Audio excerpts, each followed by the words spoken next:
사도행전 17장 16절로부터 34절 말씀 우리 다 같이 한 목소리로 읽겠습니다. 바울이 아덴에서 저희를 기다리다가 온 성에 우상이 가득한 것을 보고 마음에 분하여 해당에서는 유대인과 경건한 사람들과 또 저자에서는 날마다 만나는 사람들과 변론하니 어떤 에비구레오와 스토이고 철학자들도 바울과 쟁론할세 혹은 이르되 이 말쟁이가 무슨 말을 하고자 하느냐 하고 혹은 이르되 이방 신들을 전하는 사람인가 보다 하니 이는 바울이 예수와 또 몸의 부활 전함을 이러라. 붙들어 가지고 아레오바고로 가며 말하기를 우리가 너의 말하는 이 새 교가 무엇인지를 알 수 있겠느냐.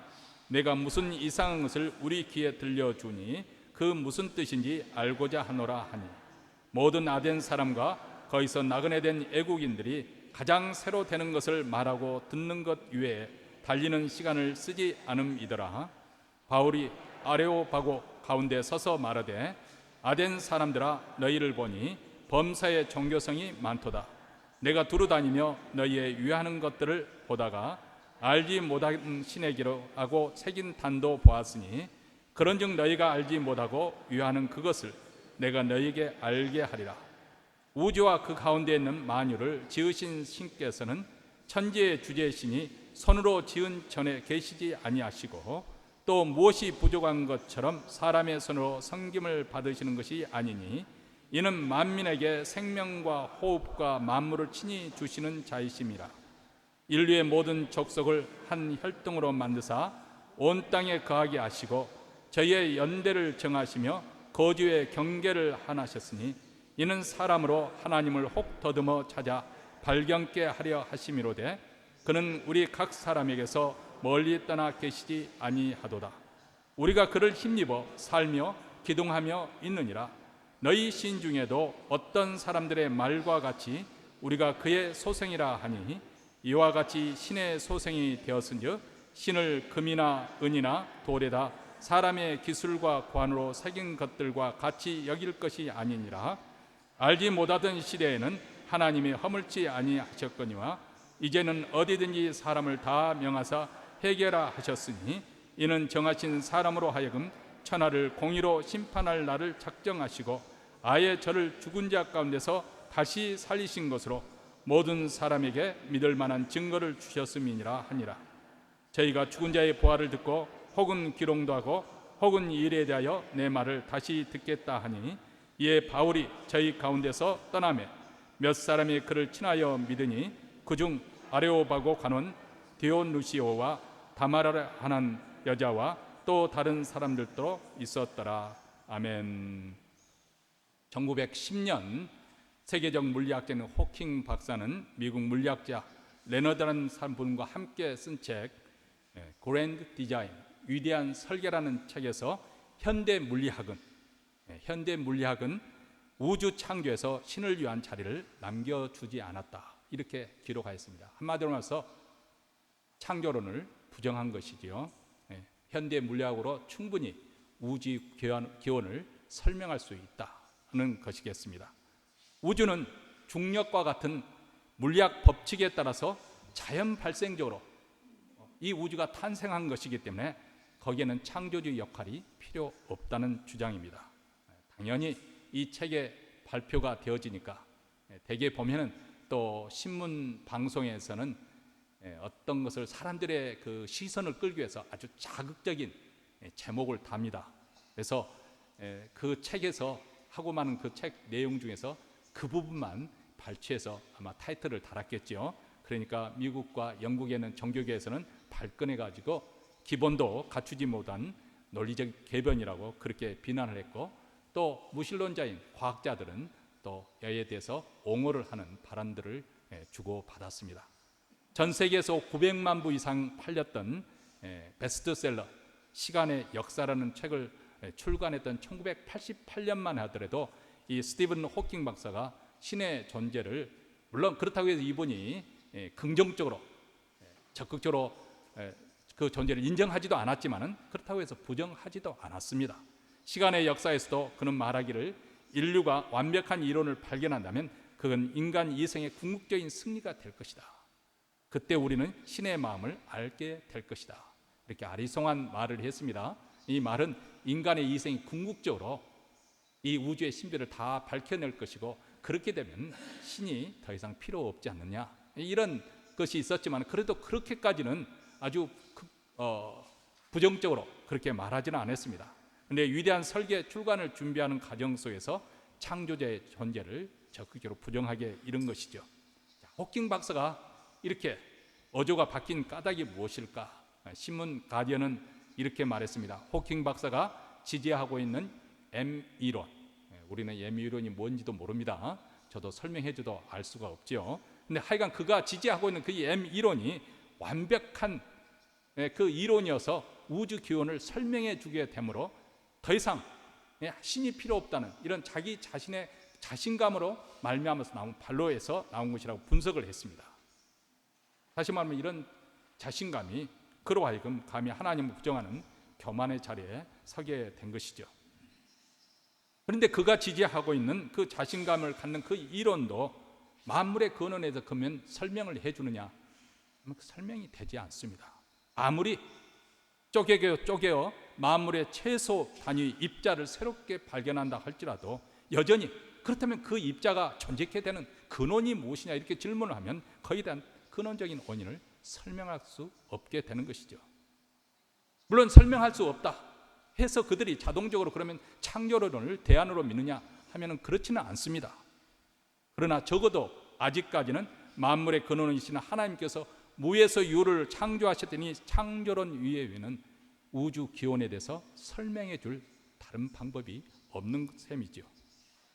우리는 과학이란 이름으로 신을 부정하는 그런 시대에 살고 있습니다. 과학이라고 하면 무조건 진리라고 사람들은 믿어버립니다. 반면에 종교는 시대에 뒤떨어진 느낌을 받고 있는 것이죠. 사실 얼마 전까지만 해도 서구 사회의 유수한 학자들은 거의 만장일치로 종교가 필연적으로 사라질 것을 공언을 했습니다. 그들 생각에 사람들이 종교의 필요성을 느끼는 일은, 지금까지 사람들이 종교에 여전히 벗어나지 못하고 있는 이유는 단순히 과학과 역사과 논리적인 사고가 아직 충분치 않아서 배우지 못해서 그렇다고 그렇게 설명을 했습니다. 그래서 교육 수준이 높아지고 근대화가 계속이 되고 과학기술이 점점 발전이 되어지면 종교는 자연히 쇠퇴하고 없어질 거라는 그런 전망을 했습니다. 지금도 하나님을 반대하는, 하나님을 부정하는 무신론자들은 이런 이론에 스스로 속고 있습니다.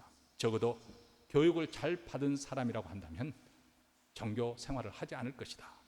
적어도 현대 교육을 잘 배운 젊은 층이라고 한다면 종교에 무관심할 것이다. 혹시 그들이 기독교 락 콘서트에 갈지언정 그렇다고 해서 기독교에 그들이 설득당하지는 않을 것이다. 이렇게 이정적이고 논리적인 사람이면 기독교를 믿지 않을 거라고 그들은 생각을 하고 있습니다. 지난주에 주말에 제가 아웃 오브 타운을 했었는데 동부에 갔습니다. 아들 학교 행사 때문에 갔었는데 때마침 또 그곳에서 이제 머무는 동안에 그 아는 지인이 그분들이 한국에 가는 관계로 맨하탄에 있는 아파트에 저희들에게 사용할 수 있도록 해주었습니다. 걸어서도 이제 맨하탄 거리를 갈 수 있는 그런 근접한 거리이기 때문에 아이들이 출출하니까 밤에 데리고 나갔는데 한밤중인데도 엄청난 사람들이 몰려드는 거예요. 이 몬트리에서 조용하게 살던 우리가 얼마나 문화 충격을 받았겠어요. 물론 한국에도 그렇습니다만은 밤 10시가 넘었는데 12시가 다 되는 그 시간에 그 많은 인파들이 그 화려한 전광판과 그 네온 사운에 현혹이 되어서 그 많은 사람들이 모여서 뭐 스트리트에 있는 거리 그 쇼를 하는 것도 보기도 하고 또 들어가서 먹기도 하고 상품 명품들을 둘러보기도 하고 온갖 사람들이 그 인파에 꽉꽉 들어차 있는, 그런데 저는 무엇을 구경했느냐? 사람들의 얼굴을 구경했습니다. 저들이 무엇을 보고 있는지, 저들이 무엇에 팔려 있는지, 목사니까 저들의 표정을 저는 살피는 거예요. 뭐 구경하는 것도 뭐 물론 보겠지만은 사람들의 표정을 살펴보는 거예요. 도대체 저 사람들이 이 밤중에 무엇에 현혹되어서 이 밤중에 이렇게 나와 있는 거. 물론 맨하탄은 전 세계에서 1년에 1600만 명이 다녀가는 곳입니다. 미국을 구경하는데 뭐 그랜드 캐년 이런 것도 잘 알려져 있지만 뉴욕의 이 맨하탄을 구경하지 않으면, 타임스퀘어 가서 사진을 찍지 않으면 미국을 제대로 구경했다고 말할 수가 없을 정도지 않습니까? 그 많은 인파들을 보면서 또 넘치는 상품을 보면서 과연 이곳에 기독교가 설 땅이 있을까? 그런 생각을 해봤습니다. 기독교가 어떤 면에서 저들에게 매력을 줄 수 있고 또 그들을 끌어당길 수 있는 그런 힘을 가질 수 있는 것인가? 거기에 대해서 생각을 했습니다. 아마 기회가 되지면은 제가 경험했던 교회에 대해서 또 나눌 기회가 있을 거라고 생각이 되어집니다. 그래서 거의 세상 사람들이 기독교에 대해서, 신앙에 대해서 관심이 없을 거라고 생각하지만 그 다음 주일에 아이들과 함께 교회에 출석했을 때 수많은 젊은 사람들이 줄을 서서 예배당에 들어가기 위해 줄을 서서 꽉꽉 들어차 있는 그 모습을 보고, 예전에 학자들이 말할 때 기독교가 갈수록 쇠퇴할 것이고 젊은 사람들은 교회를 떠날 거라고 했지만 오히려 더 많은 젊은이들이 수천 명 되는 사람들이 예배에 몰두하고 있는 그런 광경을 보고 아마 그들도 참석했더라면 깜짝 놀랐을 거라고 생각이 되어집니다. 물론 겉으로 보기에 서구 기독교, 특히 미국도 많이 기독교가 쇠퇴하고 있는 모습을 보이고 있는 것은 사실입니다. 그런 현상이 분명히 있습니다. 근데 그 실상을 정말 면밀하게 검토를 해보면은 그저 오랜된 전통과 습관에 의해서 교회에 명목적으로 출석하던 사람들은 다 떨어져 나가는 것이죠. 이런 세속화의 물결에 다 신앙을 저버리고 세상 물결 속에서 더 이상 교회에 출석하지 않지만은 오히려 돈독한 신앙인들은 더 날로 증가하고 있다는 놀라운 사실입니다. 실제적으로 인구 통계학자들의 그 조사에 의할 것 같으면 20세기보다도 21세기에 더 많은 사람들이 종교 생활을 하게 될 것이라고 그렇게 말하고 있고, 실제 지금 세계 인구 중에 5명 중 4명이 종교를 가지고 있는 것으로 그렇게 말하고 있습니다. 아프리카와 중국에서는 기독교가 폭발 중이고 라틴 아메리카에서도 복음주의적인 그런 교회, 오순적인 교회는 기하학습적으로 지금 증가하고 있는 것이죠. 왜 이런 현상이 생기는 것일까요? 그는 역설적으로 최첨단 과학기술의 발명품이 우리 삶을 더 부유하게 풍성하게 누리도록 그렇게 해줬을지 몰라도 우리 인간을 더 고상하게 더 선량하게 살도록 만들어주지 못하고 있는 것이죠. 아니, 어떻게 사는 것이 더 인간다운 삶인지 가르쳐주지 않는다는 사실입니다. 한마디로 과학은 우리 인간에 대한 본질적인 이해와 그리고 우리 인생에 대한 의미와 그리고 가치에 대해서 해답을 줄 만한 어떤 근거도 되지 못하고 있다는 것입니다. 사람들은 눈으로 보는 것만, 실존한 것만 진실이라고 믿습니다만 눈으로 볼 수 없는, 사실 눈으로 볼 수 없지만 실제로 존재하는 것을 부정할 수 없는, 가령 예를 들면 사랑, 아니면 정의, 아니면 희생, 용기, 그리고 용서, 명예, 고난, 자비, 어떻게 보면 우리 인생의 핵심적인 그런 요소들에 대해서는 과학 지식이 뭘 더해 줄 수 있겠습니까? 아무것도 없습니다. 무엇보다도 과학이 줄 수 없는 것이 있는데 바로 우리 인간의 마음속에 영혼을 사모하는 이 마음을 채워줄 수 있는 길이 없다는 것입니다. 물론 현대인들에게는 오늘날 종교라는 것은 하나의 선택 사항이 되었습니다. 예전은 어떤 전통에 의해서 또 관습에 의해서 신앙을 갖든지 안 갖든지, 하나님을 존재를 믿든지 안 믿든지 교회에 출석하는 그런 요구사항이었지만은 이제는 강요가 아닌 선택사항입니다. 그래서 그 어느 때보다도 내가 종교를 취할 것인가 버릴 것인가, 여기에 대한 합리적인 사고가 필요한 것이죠. 종교가 충분히 합리적이고 논리적이라고 사실이 전제될 때 그들은 마음의 문을 열고 그리고 종교에 대해서 관심을 보일 것이고, 만약 종교가 나의 가치관이나 나의 논리적인 그런 사고에 도무지 해답을 줄 수 없는 그렇게 합리적이지 못하다고 하면 마음 문을 닫을 것입니다. 이런 현대인들에게 기독교를 어떻게 변증할 것인가 하는 것이 오늘날 교회에게 주어진 도전이자 숙제이고, 또 오늘 본문 말씀에도 사도 바울은 바로 그 시대 정신과 철학에 도전하면서 기독교를 어떻게 변증하였는지, 그 시대 지성인들에게 어떻게 복음을 전파했는지를 우리에게 보여주고 있습니다. 오늘 본문 말씀 배경을 우리가 조금 이해할 필요가 있습니다.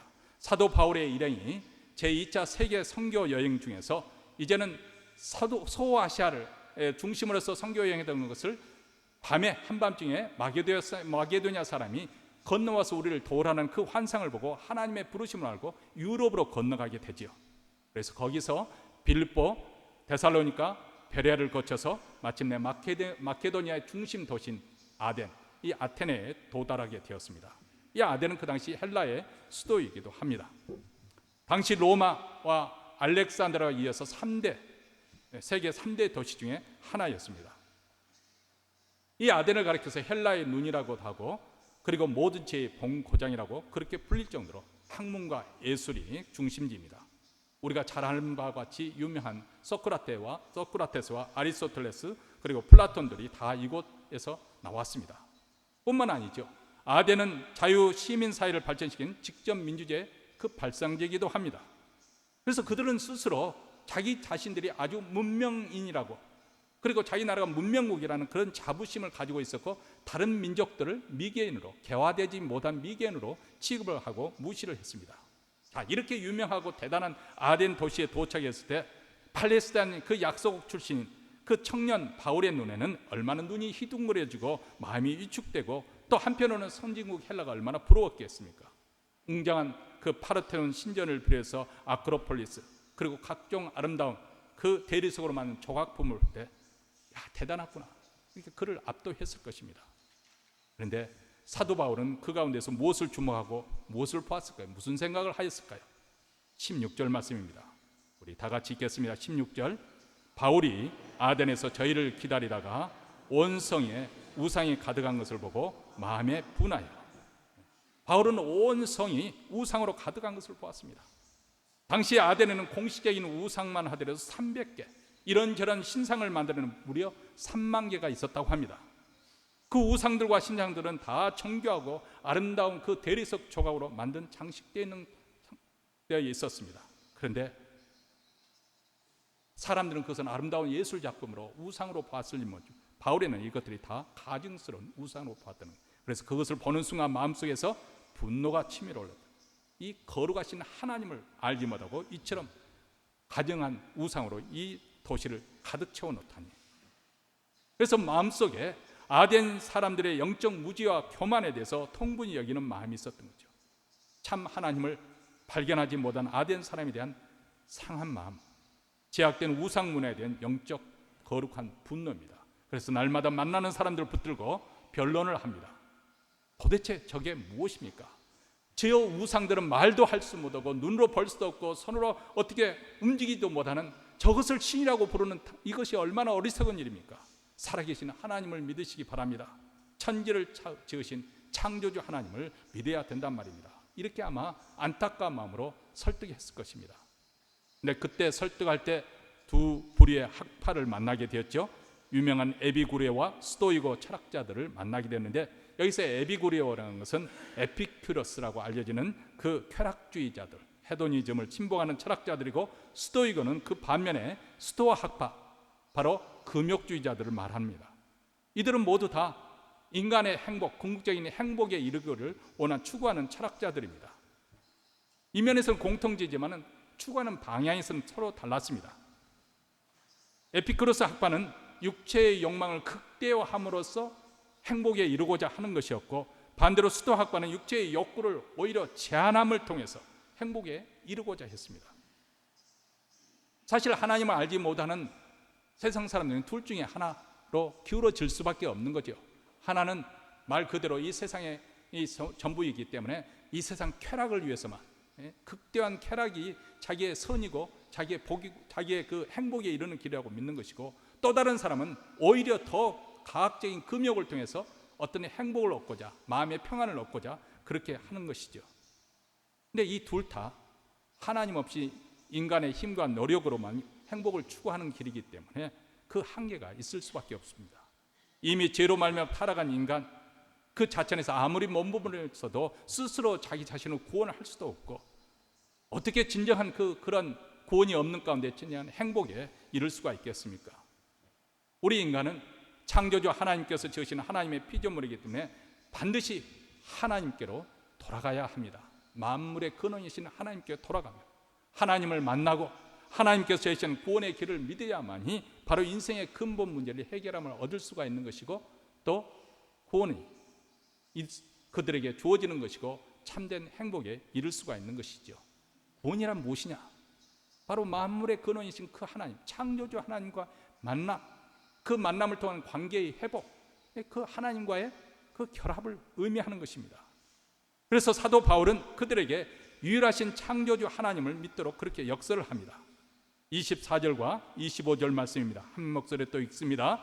우주와 그 가운데 있는 만유를 지으신 신께서는 천지의 주제이시 손으로 지은 전에 계시지 아니하시고 또 무엇이 부족한 것처럼 사람의 손으로 섬김을 받으시는 것이 아니, 이는 만민에게 생명과 호흡과 만물을 친히 주시는 자이심이라. 자, 아덴 사람들의 신관, 하나님에 대한 그런 관념은 범신론이고 다신교였죠. 그들은 자연 모든 세계에 신들이 있다고 믿었습니다. 우주의 신 제우스를 비롯해서 태양에는 아폴론 신, 바다에는 포세이돈 신, 술에는 바카스, 지혜의 신 아테네, 그리고 사랑의 여신 아프로디테, 수많은 신들이 있다고 그렇게 믿었습니다. 또 그 신들은 서로 사랑하기도 하고 미워하기도 하고 시기하기도 하고 싸우기도 하고 약탈하고 때로는 심지어는 동물이 되기도 하고 생명체가 없는 물체가 되기도 한다는 것입니다. 한마디로 이 아덴 사람들이 가지고 있는 신과는 그들의 고안한 신관, 아주 인간적인 그런 신을 만들어 놓은 것이죠. 그저 인간의 사상과 철학, 그리고 그들이 가지고 있는 이런 어떤 욕망을 성취해 줄 수 있는 그런 신을 그들의 욕망을 그대로 투사해서 투영을 해서 만들어진 신에 불과합니다. 그래서 그들의 신은 한마디로 그들이 경배해야 될, 경외해야 될 순종의 대상으로 삼는 것이 아니라 그저 철학과 사상과 변론의 대상일 뿐이죠. 그래서 수많은 신들이 난무하고 있고 심지어는 알지 못하는 신이라는 그런 당까지 만들어 놓고 섬겼습니다. 그들 스스로 철학자요, 변론자요, 그들이 자신들이 신을 창조한 교주이기도 합니다. 그래서 그 당시 하는 말이 아덴의 시가지를 걸을 때 철학자를 만나지 않고 10m를 전진할 수 없다 하는 말이 있을 정도였습니다. 그만큼 말쟁이들, 철학자들, 변론가들이 많았다는 것이죠. 근데 이렇게 아덴은 날마다 우상이 더 많아지고 이상한 종교도 많아지고 변론가들도 이에 덩달아서 넘쳐나게 되었습니다. 한마디로 헷갈려서 무엇을 믿어야 될지 모르는 혼탁한 그런 상황입니다. 이에 대해서 사도 바울이 뭐라고 증거하고 있습니까? 우주와 그 가운데는 만유를 지으신 신께서는 천지의 주제이시다. 그분이 모든 만민에게 생명과 호흡과 모든 것을 주셨다. 바울의 주장은 만물이 절대 유일하신 하나님에게서 만물이 나왔고 지금도 그분이 이 세상 만물을 다스리고 주관하고 계신다는 것입니다. 이것이 바로 성경에서 말씀하고자 하는 핵심적인 사상이죠. 신명기 6장 4절에 보면 이스라엘아 들으라, 우리 하나님 여호와는 오직 하나님 여호와시니. 이 세상에 신이라고 일컫는 자들이 많이 있지만은 그러나 유일하고 참되신 유일한 하나님 여호와 하나님만이 참되시고 유일하신 분이시다. 이것을 믿으라는 거죠. 디모데 6장 15절과 16절에 이렇게 말합니다. 하나님은 복되시고 홀로 한 분이신 능하신 자이며 만왕의 왕이시며 만주의 주시요 오직 그에게만 죽지 아니함이 있고 가까이 가지 못할 빛에 거하시고 아무 사람도 보지 못했고 또 볼 수도 없는 분이시다. 이렇게 말했습니다. 그러므로 이 유일하신 하나님, 창조주 하나님을 믿고 그분의 말씀을 전승히 여기고 그 말씀에 순종하고 그분이 보내신 구세주 예수 그리스도를 믿어야 하는 것이죠. 근데 오늘날 현대인들은 이 하나님을 인정하지 않습니다. 오늘날 현대인들도 가만히 살펴보면 당시 아덴 사람들처럼 여러 가지 모양의 우상을 섬기고 있습니다. 자기 나름의 가치관을 쫓아서 살아갑니다. 삶의 질이, 삶의 양이 그 당시에 비해서 엄청나게 많이 향상되었지만 그들 또한 우상 숭배가 횡행하는 그런 모습 가운데 살았던 것처럼 우리가 그런 모습으로 살아가는 시대가 되었습니다. 물질을 우상으로 섬기고 쾌락을 우상으로 여기고 과학기술을 우상이 되고 지식, 정보 우상이 되었습니다. 우상 중에 종류가 많아진 뿐이지 사실 잡다한 우상들을 여전히 섬기며 살아가는다는 면에서는 아덴 사람과 별다른 차이가 없습니다. 그래서 로마서 1장 22절과 23절에서 인생들은 스스로 지혜있다 하나 우준하게 되어 썩어지지 아니한 하나님의 영광을 썩어질 사람과 금수와 버러지의 형상의 우상으로 밖으로 놓았다. 이렇게 고발하고 있습니다. 이처럼 다원주의적이고 상대주의적인 세계관 속에서 사람들은 끊임없이 새로운 것을 추구합니다. 오늘 본문 21절에도 당시 아덴 사람들은 가장 새로 된 것을 말하고 듣는 것 외에 달리 시간을 쓰지 않았다, 이렇게 말합니다. 이것은 오늘 현대인들도 마찬가지지 않습니까? 새로운 영화, 새로운 노래, 새로운 TV 프로그램, 새로운 패션, 새로운 종교, 새로운 철학과 사상을 찾습니다. 그래서 요즘 얼마나 많은 이단들이 그리고 유사정부들이 활개를 치고 사람들을 미혹하고 있는지 모릅니다. 특히 젊은 사람들에게 파고드는 이 대중문화는 아예 문화의 수준을 뛰어나서 말 그대로 우상입니다. 그래서 아이돌이라고 하잖아요. 아이돌, 우상이에요. 청소년들의 마음을 완전히 사로잡았습니다. 요즘에 그들의 소망과 어린아이들의 꿈이 뭐냐, 장래 뭐가 되고 싶냐 이렇게 물으면 예전에는 뭐 대통령이요, 장군이요, 우리 때만 하더라도 순진해서 그렇게 말했지만 요즘 아이들은 그렇지 않습니다. 다 누구나 할 것이 연예인이 되고 싶어요.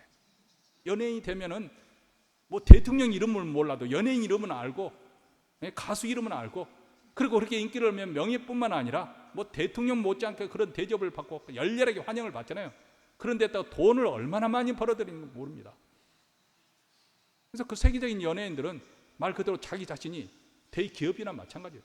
재벌입니다.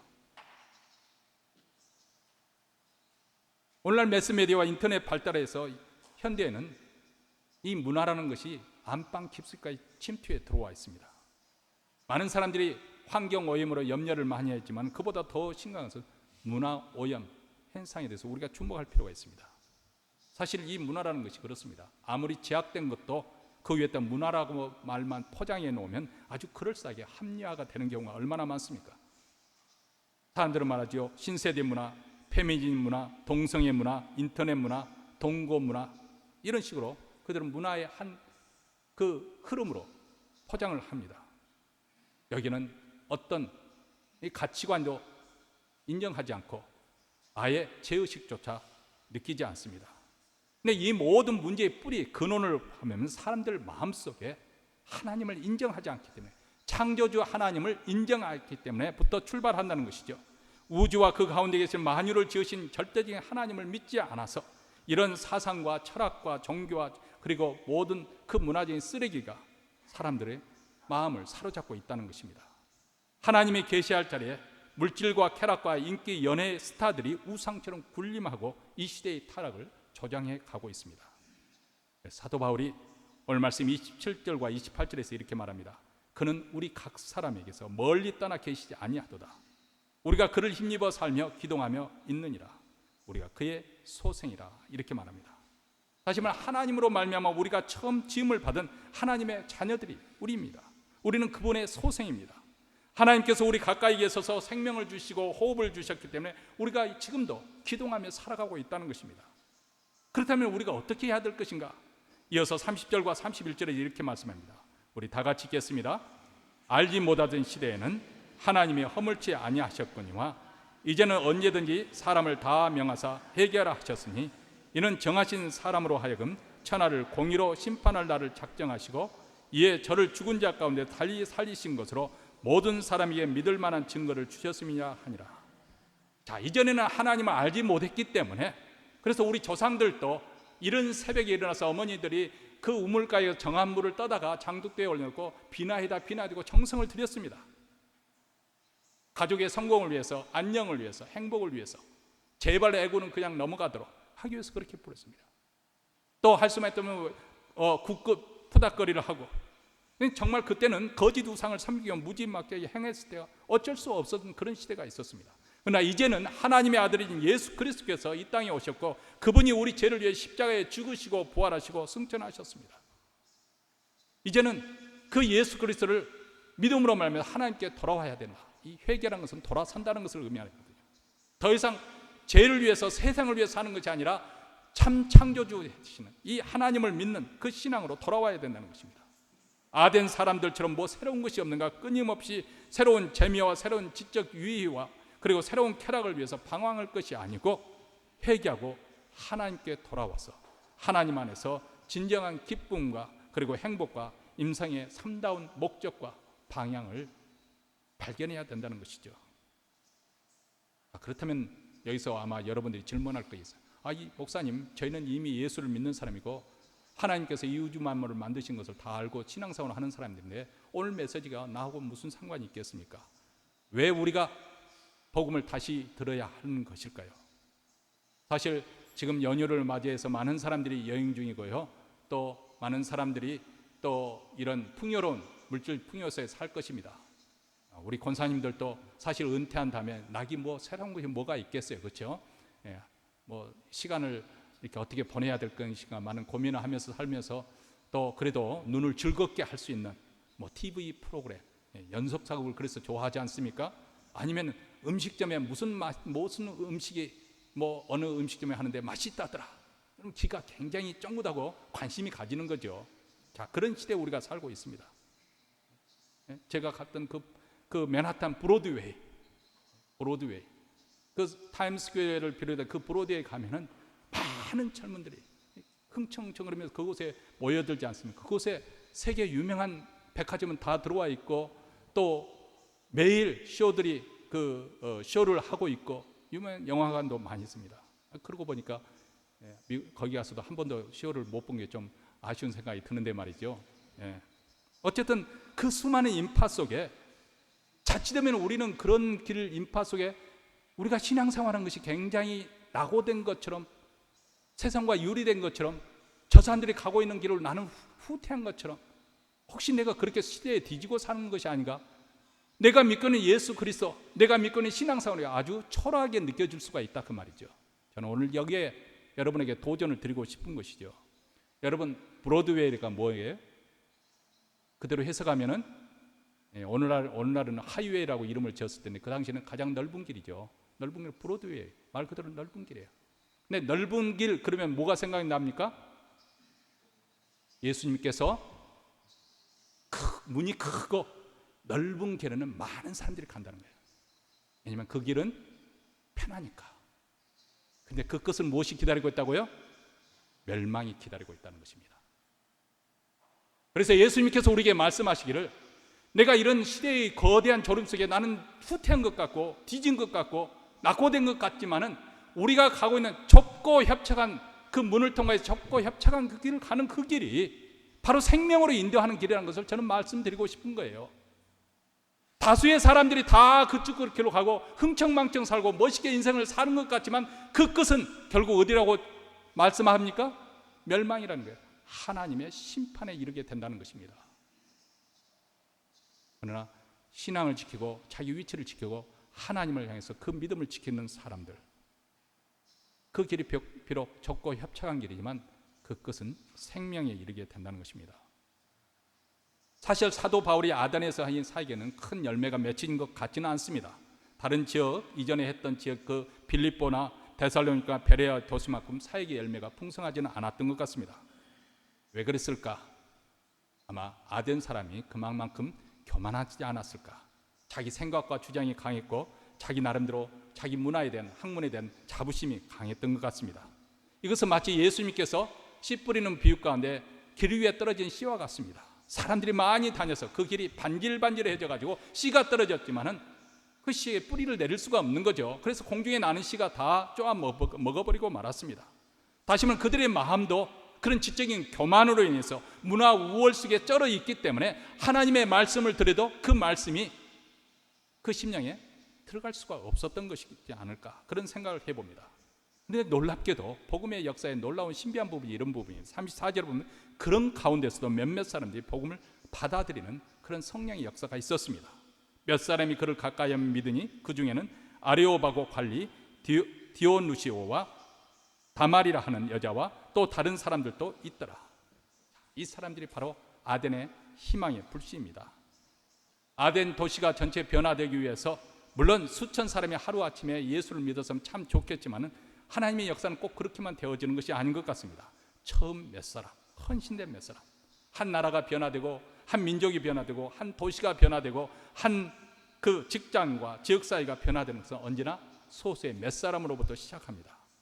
그 몇 사람이 확실하게 복음으로 변화되고 그 사람들이 확실하게 복음의 소망을 붙들고 살면 가정이 변하게 되고 일터가 변화되고 지역사회가 변화되고 마침내 거대한 도시 그리고 민족과 나라 또한 변화가 될 수 있는 것이죠. 여러분, 오늘날 현대인들은 아덴 사람들처럼 자기 생각이 아주 강합니다. 자기 주관도 있고 자기 스타일이 분명히 있습니다. 그렇지만 그 마음속에 갖가지 우상을 섬기고 있습니다. 칼빈 선생은 일찍이 우리 인간, 이 부패한 인간의 마음을 가리켜서 우상을 찍어내는 공장이 들어있다고 했습니다. 하나님보다 더 귀하게 여기는 거, 더 앞세우는 거, 이게 바로 우상이죠. 그것이 자식이 우상이 될 수도 있는 거고요. 무엇보다도 뭐니 해도 돈이 우상이 될 수가 있는 것이고요. 자기 모아놓은 재물이 우상이 될 수가 있어요. 노후를 위해서 내가 이만큼 재물을 모아놨으니까 이것이 내 노후를 책임져 줄 것이다. 나의 행복과 안녕을 지켜줄, 이게 바로 우상 숭배입니다. 페이오프를 지불했고 건물을 사놨기 때문에 나는 든든하다, 노후 준비가 됐다. 천만의 말씀입니다. 천만의 말씀입니다. 그것이 바로 우상이에요. 오늘날 선대인들은 아주 이성적이고 합리적으로 자기 이익에 부합되는 그것을 따집니다. 이런 세대를 향해서 거룩한 영적 분노를 가지고 우리는 창조주 하나님 되신 것을 증거하고, 그리고 절대적으로 영원한 진리를 또 증거하고, 그래서 주께로 돌아오는 역사가 일어나도록 위해서 또 우리는 기도해야 됩니다. 힘써야 되는 시대에 우리가 살고 있습니다. 갈수록 갖가지 우상이 난무하는 이 시대에 우리 그리스도인들이 필요한 것이 무엇일까? 여러분, 오늘날은 사실 온갖 그런 뉴스들, 요즘에는 또 방송도 잘 보지 않습니다. 텔레비전 앞에서도 많은 사람들이 그 스마트폰 가지고 자기가 보고 싶은 동영상 계속 봅니다. 예전같처럼, 예전에는 신문이 아주 여론을 움직이는 그런 영향력이 있었었는데 한때는 그랬었죠. 근데 이제는 방송이 영향을 미쳤다면 이제는 방송도 한물 간 것 같아요. 스마트폰, 이것이 사람들이 자기 필요한 것만 그렇게 보는데, 제가 염려하는 것은 염려라고 하면 노파심에 불과하겠지만은 많은 갖가지 거짓된 이론과 사상과 그런 그것들이, 유튜버들이 이제는 스스로 자기 자신이 방송을 하는 거예요. 그래서 영상 유튜브에 떼어 올리는 거죠. 그런데 묘하게도 이렇게 유튜버에 많은 사람들이 접속을 하면 그것이 엄청난 돈이 됩니다. 수천만 원, 수억을 그렇게 그 방송을 통해서 돈을 벌어들이는 거예요. 투자도 하지 않고 자기가 자기 집에서 방송을 해도 그렇습니다.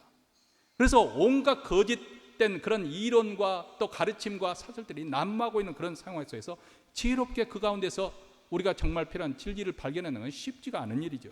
자, 이런 시대에 우리가 살고 있는데, 그럴수록 우리가 말씀을 깊게 연구해야 될 필요성이 여기서 느끼는 것입니다. 우리는 하나님의 말씀에 집착해야, 정말 창념해야 되고 묵상해야 되고 또 연구를 해야 됩니다. 그 어느 때보다도 이것이 필요한 거예요. 목사라고 해서 다 믿고 쫓아갈 것이 아니에요. 그 목사의 말이 그럴듯해서 아멘 아멘 해도 나중에 결국 보면은 엉뚱한 데로 끌고 갈 수가 있어요. 엉뚱한 데로. 여기서 말하기는 좀 조심스럽긴 하지만은 수만 명이 모였었는데, 근데 뭐라 그러나요? 지금 현재 벌어지고 있는 일을 보세요. 결국은 자기 자식들한테 그 막강한 그 모든 부와 또 그 자리를 다 마치 대재벌처럼 그렇게 물려주려고 하잖아요. 한마디로 말해서 그 사람이 그렇게 젊었을 때 한때는 하나님 나라를 위해 헌신했을 것이고 분명히 교회를 성장시키는, 부흥시키는 일조를 했을 것입니다. 그런데 결국 결론적으로 말하자면 그분은 하나님 나라, 하나님 왕국을 위해서 일한 것이 아니고 누구 왕국을 만들었어요? 자기 왕국을 만든 것입니다. 이것이 굉장히 위험한 거예요. 신실한 목회자인 줄 알았는데 결국 보니까 자기 왕국을 세우고 있구나. 자, 이런 시대에 우리가 살고 있기 때문에 우리는 더 하나님 말씀을 내가 직접 읽고 또 생각하고 또 그것을 연구하고 또 스스로 그 신앙을 내 자신이 스스로 그 말씀을 통해서 변론할 수 있는 그런 실력자가 되어야 되는 것입니다. 목회자에게 자기 영혼을 책임져 달라고 그렇게 맡길 것이 아니고 내 영혼을 위해서, 내 가정을 위해서 내가 말씀에 들어가야 되는 것이죠. 그래서 예수 그리스도의 이름 앞에 모든 이방 사람들도 믿어 순종케 되는 그런 역사가 일어나려면 내 자신이 먼저 하나님 말씀을 사랑하고 하나님 말씀을 공부해야 되고 하나님 말씀을 읽어야 되고 하나님 말씀을 들어야 됩니다. 왜냐하면 지금 우리가 살고 있는 세상에 영적으로 볼 때 또 문화적으로 볼 때 치열한 전쟁이 벌어지고 있는 것이죠. 사단이 뭐 뿔 달리고 그런 사단이 그냥 뭐 창을 들고 우리에게 생명을 위협줘서 하나님으로부터 멀어지게 만드는 것이 아니고 이 고상한 문화라는 이름을 통해서 사람들의 마음을 미혹하고 훔치고 있기 때문에 그렇습니다. 하나님 말씀에 우리가 집중하지 아니하면은 이런 문화의 흐름 속에 우리도 모르는 사이에 우리가 믿는 예수 그리스도, 우리가 믿고 있는 이 복음이 아주 초라하고 별 볼 일 없는 것으로, 내가 하나님의 백성이 된 것이 별 볼 일 없는 것처럼 그렇게 초라하게 느껴질 수가 있습니다. 우리 모두 다 이제 9월이 되었습니다. 우리 모두 다 하나님의 말씀으로 다시 돌아가며 열심을 내서 이 말씀으로 도전해서 제약된 이 세대 깨어 근신하면서 또 파수꾼 역할을 우리가 잘 감당할 수 있는 교회, 우리 모든 성도가 되시기를 주의 이름으로 축원합니다.